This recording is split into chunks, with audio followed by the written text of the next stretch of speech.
হ্যাঁ হ্যাঁ, ইনজেকশনটা দিয়ে দাও। ঠিক আছে। ডাক্তারবাবু, আসবো? হ্যাঁ বলুন। আমি শুনলাম আপনি নাকি রোগী দেখেই রোগ ধরতে পারেন। হ্যাঁ পারি। আচ্ছা ডাক্তারবাবু, বলুন তো আমার কি রোগ হয়েছে?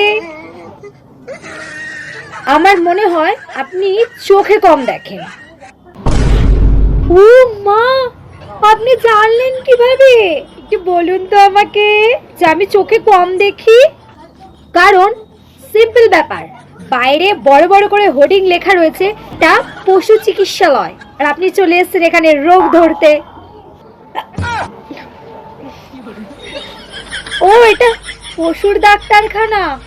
আমি মনে হয় হোর্ডিংটা দেখতে ভুল করেছি।